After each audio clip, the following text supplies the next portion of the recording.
그러니까 지금 가만히 뭐 네가 환율 조작해봐. 그러니까 트럼프가 그 말이 그 희한한 말을 했다고. 트럼프가 뭐라 그랬어요?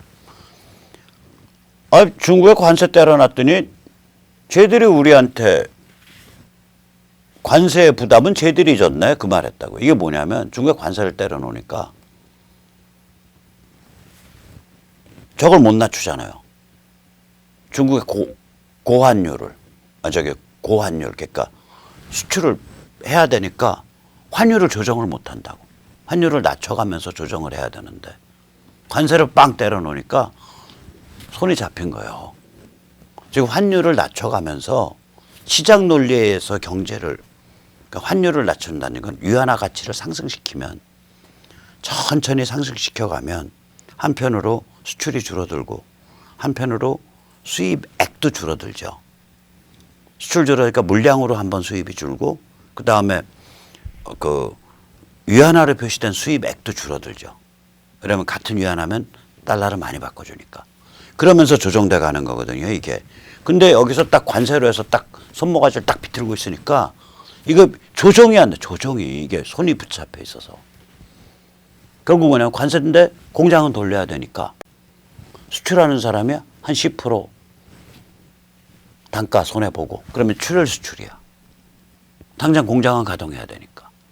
그 다음에 위안화 가치로 한 10% 손해보고 그럼 20% 막아내는 거 아니야 결국. 그러니까 트럼프 무시무시한 소리 한 거야 그게.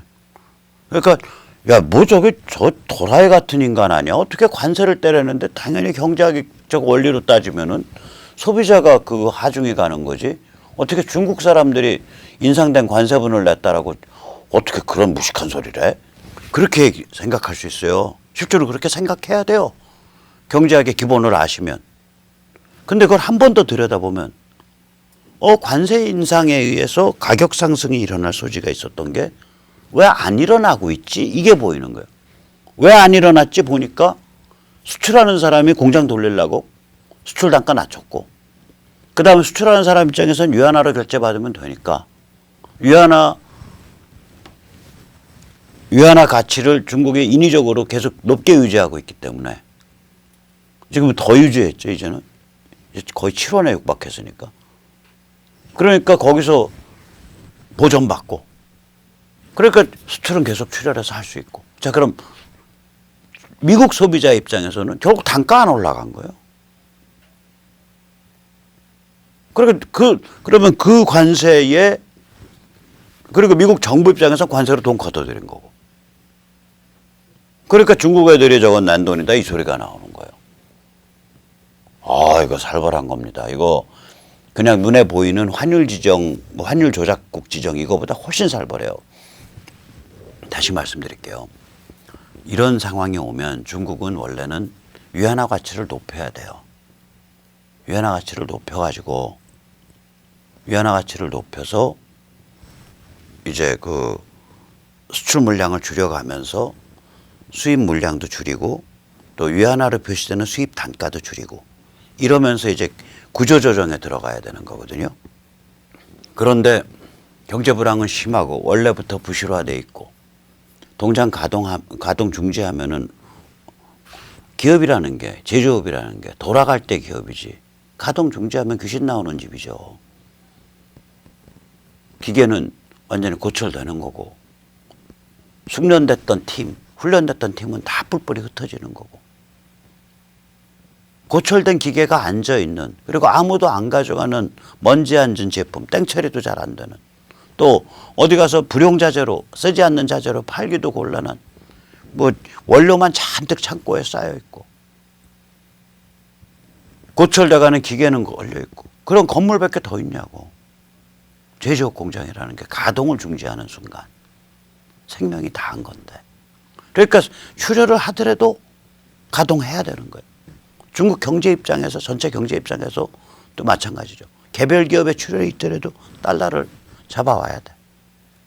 그러니까 이게 환율을 못 낮추는 거예요. 오히려 더 올라가 버렸잖아요 지금. 그 환율이 조정이 안 되면 그 환율 조작국 지정을 안 하더라도 이런 상황에서는 중국이 환율을 정상화시켜가지고 문제를 풀기 시작해야 되는데 환율을 정상화시켜서, 즉 환율을 낮추고 위안화 가치를 올려가지고 문제를 풀을 만한 여유가 없는 거예요. 이 상태인데 은행이 달러가 말라가는 상황인데 그 여유가 없죠. 그러니까 제대로 걸린 겁니다, 이거. 미국한테 뭐라고 말도 못해. 야, 우리 그냥 두 나라 간에 호혜적 무역이 잘 안 이루어지고 너희가 좀 행태가 부실해서 우리가 관세 좀 매겼어. 또 우리가 관세 매기니까 너희도 관세 매겼네. 오케이, 우리 잘해보자고 서로 관세 매겨가면서 그렇게 진행한 거 아니에요. 미국은 특별히 환율 조작국으로 지정한 적도 없고. 이거 제대로 걸린 거야, 제대로. 환율 조작국 지정보다 더 골병이 쉽게, 누구 원망도 못하고 골병 드는 거죠. 자, 그래서 우리 이제 보면, 미중 전쟁이 이런 식으로 격화되면 한국 경제 폭망하지 않냐. 글쎄요, 이거 약간 퀘스천 마크입니다. 이게 여러 가지가 있어요. 자, 보세요. 미국이 무역보복이나 아까 금융보복, 즉 세컨더리 보이콧은 별로 안 할 것 같다. 무역보복은 아까 자동차 관세 이런 거 면제해준다. 또 세컨더리 보이콧도 뭐 큰 규모로는 안 한다. 이러면요, 한국 경제 폭망 안 합니다. 그 보복하지 않는 까닭은 뭘까? 문재인이 이뻐서 그래요? 아니에요. 한미동맹의 전략적 가치가 지금 상종가를 치기 시작했어요. 만약에 한미동맹이 주식으로 있다 그러면 그거 사세요. 떼돈 보십니다. 왜냐? 보시다시피 중국을 지금 굴복시키겠다고 덤빈 거 아니에요. 북한을 해방시키겠다고 덤비고 있잖아요. 그럼 중국이 무릎을 꿇고 한반도의 북쪽이 해방된 상태에서 여기서 동북아시아에서 미국 파트너 될 나라 어디야? 한국밖에 없어요. 한국밖에 제대로 파트너 될 나라. 일본도 파트너인데 일본은요, 참 친일파 떠드는 거 뭐 토착외고. 거기는요, 고인력으로 따지면요, 3만 년 전에 조몽 사람들이 들어가서 뿌리 바꾸면서 고립되면서 뿌리 박은데요, 기본 원단이. 그리고 2300년 전에서 1700년 사이에 고픈 시대를 전서부터 그때 한반도에서 이제 철기, 논농사, 겨울보리, 겨울미를 가지고 야요이들이 정복을 들어갔다가 부분 도레인들이, 야요이들이. 근데 남성 위주예요. 연호랑 새우녀 설화에도 나오잖아요. 신라의 새우녀라는 여인네가 우리 난군 연호랑님 일본에 건너가서 왕이 되셨다고 하는데 왜 저한테는 연락도 없이 저를 버리셨어요? 노래가 그거 아니에요. 이 일본까지 건너가는 백길이 옛날에 앵글로색슨이 6세기, 7세기 이때 영국을 건너갈 때는요, 연안을 따라서 쭉 가다가 도브어에 20-30km 딱 건너면 영국이에요. 여기는 안 그렇다고요. 백길이 멀잖아요. 그러니까 남성이 주로 갔다고요. 그게 뭐냐면 그러니까 조몽 토착민하고 야요이 사이의 결합이 굉장히 깊게 일어난 거예요. 굉장히 깊게 일어난 거예요. 거기다가 논농사 짓고 겨울밀, 겨울보리 농사 지으면 얼마든지 먹여 살릴 수 있는 옥토가 널려 있는데 어떤 예를 들어서 이 지역에 한반도에서 들어가서 이 지역에 딸이 들은 집단은 조몽을 다 잡아 죽이고 자기들끼리 수녀를 한다 그러고 여자도 없으니까 이 싸움꾼들이 동성애도 하고 그 다음에 뭐 후손도 제대로 못 남기고 그러고 시들어가고. 다른 지역에서는 야 봐라 털 많이 나고 그 사나운, 물론 그 정복한 야요이들은 더 사납죠. 그 원주민들한테, 조몽 원주민들한테 야 봐라 이 땅을 봐라, 우리가 너희 철기 만드는 법 가르쳐주고 논농사 짓는 법 가르쳐주고 겨울보리 겨울밀 가르쳐줄 테니까 우리 같이 힘 합쳐서 이거 나를 지배자로 모시고 우리를 힘 합쳐갖고 이거 개간하면 옛날보다 더 잘 먹고 잘 살 수 있어. 이런 평화의 메시지, 화합의 메시지를 발신한 집단이 이기죠. 다 잡아 죽이고 순혈 고집한 집단보다 당연히. 그래서 이 결합이 굉장히 세다고요. 야유와 조몽 사이의 결합이. 그러나 그 결합이 셌다는 얘기는 뭐냐면 결합 센 상태에서 또 독특한 정신과 문화를 형성해서 완전히 세계와 좀 다른 세상에서 살아버렸잖아요. 일본 사람들은. 그래서 일본 사람들을 이렇게 미국 사람이 보면 굉장히 낯설어요. 사실은 저도 굉장히 낯설거든요. 말의 어순이 제가 하고 있는 한국말과 비슷해서 좀 친근감을 느낄 듯 하지만 그 문화 아래 깔려 있는 거 보면 너무 달라. 여기는 자연스럽고 열정적이고 야만스러운데 거기는 규율이 잡혀 있고 조직화되어 있고 항상 집단을 의식하고 수치심의 문화, 명예심의 문화를 갖고 있어요. 그게 배어 있어 그냥 모든 곳에. 그래서 저는 일본 가면 숨 막힐 것 같아요. 그러니까 굉장히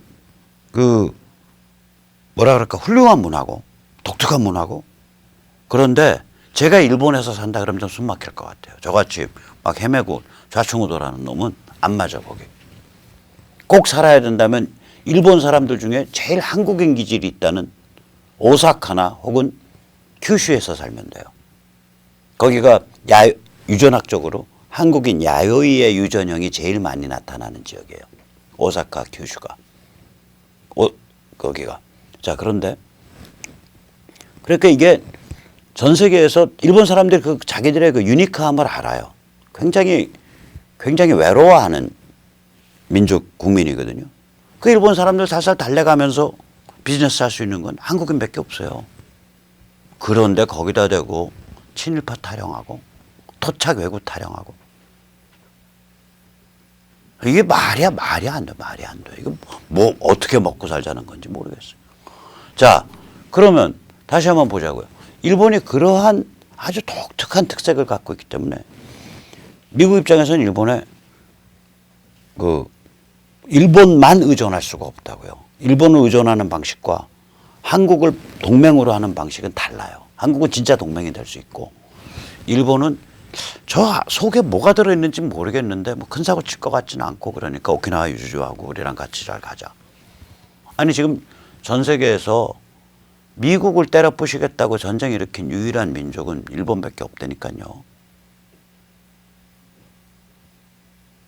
그러니까 그런 기본적인 그 거리가 있어요. 제가 미국인들이랑 얘기를 해보면 그런 얘기를 한다고요.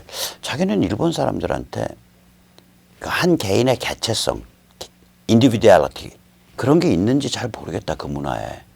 개체성을 인정하지 않는 문화 같다.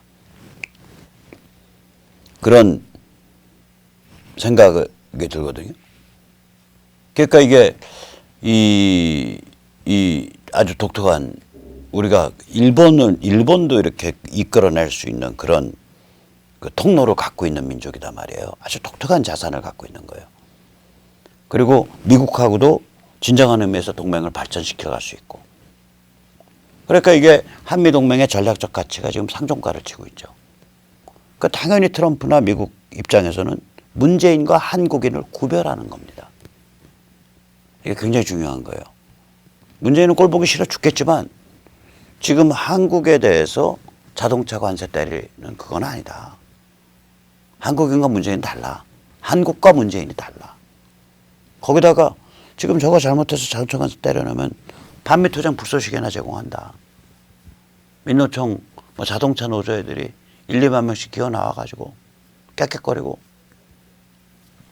트럼프 하영식하고 단두대 끌고 나서 트럼프 목 자르고 그런 극렬 노조 활동이 있을 수 있다. 잘못 다뤘다가 이런 문제도 있을 거고요. 그래서 저는 그 한국 경제 폭망 안 한다고 봅니다.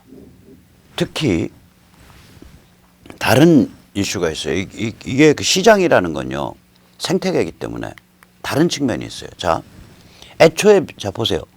사람들이 이제 월스트리트나 이제 미국의 경제계에서 지금 트럼프를 엄청 공격했던 이유가 뭐냐? 엄청 공격했던 이유가 야 우리가 중국에 물린 돈이 얼마인데 임마 그거 다 망칠라 그래. 이래서 들고 일어났던 거예요. 지금도 그게 깔려 있다고요. 근데 이제 막장까지 막 지르고 있잖아요. 트럼프가. 이제 3,250억 불에 대해서도 관세 때린다고. 미중 전쟁이 격화되잖아요. 자, 그러면 돈 가진 사람들 입장에서, 국제금융가의 입장에서 어떻게 보겠어요? 야, 중국은 폭망으로 가는구나. 오케이. 중국 폭망 가고 북한 해방되네. 아, 그러면 한반도에서부터 동북삼성, 동시베리아까지 여기가 완전히 이제 하나로 터가네. 경제권이. 일본까지 엮여서. 그리고 중국 한번 홍역 치르고 나서 중국 해안권까지 딱 엮여서. 산동반도에서 광동성까지 쫙 엮여갖고. 혹은 요동반도, 랴오동반도에서 광동성까지 엮여서. 그리고 대만 들어가고. 야, 이거 굉장히 좋아졌는데 여기 핵심 어디야? 대한민국이네. 한반도 남쪽이네. 얘들은 다 통해. 이미 중국과도 이미 네트워크 다 돼 있고. 일본과는 잠재적으로 전 세계 모든 민족 중에 일본 민족과 어울려서 같이 비즈니스 할 수 있는 유일한 사람들이고요. 이 사람들. 왜냐? 일본 사람들이 마음을 한국인에 대해서 열지. 지금 물론 혐한 감정 맞지만 그것 해결되면. 그렇기 때문에 그런 거거든요. 자, 그러면 이 그림을 보면 지금 한국에 투자 좀 해야겠는데 혹은 지금 한국에 투자에 질러놓은 거 안 빼야겠는데 이 생각을 한다고요. 즉 다시 말해서 미중 전쟁에 의해서 경제가 침체되어도 해외 자본이 한국으로부터 탈출하는 러시 현상은 안 일어나요. 침체돼도 유지됩니다. 이게 한국 경제가 희한한 구조라니까요. 제가 전에 한번 말씀드렸나 모르겠는데 2008년에 금융위기가 왔을 때 세계 유수의 경제학자, 한국의 모든 경제학자들이 뭐라 그랬냐. 이게 세계 금융위기가 닥쳤으니까 무역의존도가 제일 높은 한국이 타격을 제일 많이 볼 거다. 그랬어요. 제가 그때 지나가면서 그 말을 듣다가 사람들한테 주변에 권했다고요. 야, 주식 사. 왜냐? 한국은 바깥이 환율이 오르거나 떨어지면 여기도 같이 오르거나 떨어져. 바깥이 경제가 침체되면 같이 조금 내려갔다가 또 올라와. 완전히 세계 시장의 그 수면 위에서 딱 떠서 같이 내려갔다 올라갔다 하는 뗏목과 같은 구조를 갖고 있어. 그리고 결국은 내려가도 뗏목 위에서 사는 사람들은 살아가는 거고 올라와도 뗏목 위에서 사는 사람은 살아가는 거야. 한국 경제가 그래. 세계 경제랑 완전히 이게 유기적으로 결합돼 있어. 그러니까 지금 주가 빠진다고 패닉 질리고 한국에 개 작살 날 거다. 이거 아니야. 그렇게 작살 안 나. 제가 돈이 없어서 그때 주식을 안 샀지. 그때 주식 한 10억어치 샀으면 잘만 종목 골랐으면 1년 만에 한 20억 벌었습니다. 아니나 달라요. 2008년 그 연말부터 시작했잖아요. 그 세계 금융위기. 2009년이 제일 심했거든요. 그때 우리 수출 팍 꺾였어요. 경제 성장률 0.7%로 꺾였어요. 2009년. 그 수출이 3,635억 불밖에 안 돼요. 그런데 수출이 빠지니까 수입도 빠지는 거예요. 그 수입은 3,231억 불이에요. 그래서 그 해에 400억 불 흑자 났어요. 경제는 돌아갔고 물론 0.7%니까 고통스럽지만 한국 경제가 이런 성격이 있다고요. 다시 말하자면 지금 중국 침몰한다. 중국이 폭망한다. 근데 한국 경제 중국이랑 맞물려 있다. 개고생할 거다. 오케이, 개고생할 거예요. 맞아. 근데 그럼 망할 거냐? 안 망한다 이거야. 왜냐? 첫째, 미국이 극단적인 상징적 조치를 안 해요. 자동차 관세 25% 퍽. 이거 너희는 면제. 그 다음에 너희 어디 북한이랑 석유 석탄 곡물 이런 거 왔다 갔다 하면서 돈 받은 것 같은데. 너 K은행, 너 W은행, 너 N은행, 너희 은행 아주 심각하게 제재 퍽 이런 거 안 한다니까요. 그러면 그런 종류의 정치 상징적 쇼크가 없는 상태면 어떻게 되냐. 가만히 보니까 국제적으로 돈 굴리는 사람들 입장에서 보면 야, 트럼프가 저렇게 중국을 주리를 들면 중국이 폭망해 가는데 중국이 폭망하고 북한을 접수 해방시킨다는 거네. 그러면 동아시아 세계 질서에 영향 당연히 미치는 거지만 특히 동아시아에서는 완전히 판이 다시 짜이는 거네. 새 판 짜일 때 거기 포커스가 어디겠어? 한국이 될 것 같은데. 쟤들 경제 좀 폭망하더라도 한국에서 지금 방 빼면 안 돼. 지금 묻어놓은 돈 그대로 유지하고 중국 쪽에서 들어오는 탈출해온 돈들 그거 오히려 한국에 좀 박아야 될 것 같은데 이렇게 계산 돌아간다니까요. 그러니까 경기는 침체돼요. 문재인이가 엉터리 짓 해놓으니까. 그러나 기본적인 금융구조라든지 자산의 가치 이런 건 유지가 된다고요. 이게. 아마 그런 상황이 전 전개될 거라고 봅니다. 이 와중에 그러면 좀 이런 얘기를 왜 저 같은 사람이 하냐고. 저는 사실 자격도 없고요. 이건 뭐 그 유수의 신문의 경제 부장님이 하시거나 경제 논설위원이 하시거나 유수의 경제지가 하시거나 이래야 되는데 왜 제가 하냐고. 하는 사람이 없어서 그래요. 이 와중에 조선일보 또 무식한 소리 나오는 거 보세요. 조선일보 요새 완전히 정신분열이에요. 어저께는 시진핑 때문에 세상이 어지럽다 해서 시진핑 되게 까는 거를 종이신문에 톱으로 냈어요. 오늘은 볼턴이 뭐 아주 굉장히 위험하고 공격적인 그림을 그리고 있고 트럼프는 그 볼턴의 그림 속에서 살고 있는 거다 그냥 거기에 세뇌당해서 이런 류의 기사를 냈어요. 그러니까 이게 하루하루가 달라. 그러니까 이게 정신분열에 걸려 있는 거예요. 그러니까 현실을 조선일보 원래 그런 신문 아닙니다. 조선일보는요 모든 언론사가 다 그 기질이 있지만 요새는 이 기자로서 생존을 하려면요 조선일보 진영은 요새 편집국 분위기가 뭐지?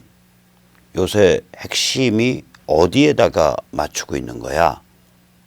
그래서 자기 분야 그게 무슨 여행 수필 분야든 그게 책 서평이든 그게 뭐 남성 패션이든 거기에다가 지금 회사가 가는 방향을 암시하는 코드를 박아야 살아남는 조직이에요. 무서운 조직입니다. 거기가. 그래서 그게 굉장히 예민하게 발달하는 조직이에요. 어렸을 때 28살, 27, 8살 때 입사를 해서 그거를 매일매일 보는 거거든. 그럼 한 40쯤 되면 그거 바람이 어디로 부는지 눈치 보는데 굉장히 익숙해지고 그게 무의식에 박혀요. 자기가 꼭 계산 안 하더라도 바람을 느끼고 스스로 무의식에 거기에 맞춰서 스스로 글이 나오는 거예요.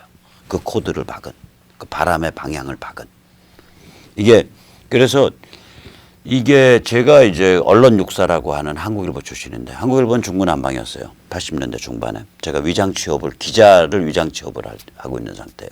밤에는 혁명운동하러 다닌다 그러고 그때 조선일보 보면서 야, 저 사람들 대단하다. 우리 신문은 한 면에 기자에 따라서 이 관점, 저 관점, 저 관점, 관점이 한 대여섯 개 등장하는데 거기는 그때는 8면 낼 때니까 1면서부터 8면까지 스포츠, 문화, 뭐 사회, 정치, 경제 모든 게 딱 관점이 통일되는 거예요. 그래서 이번 주의 관점과 다른 관점을 만약에 편집국에서 갖게 됐다. 상부층이. 그러면 바로 적용돼요. 그날로.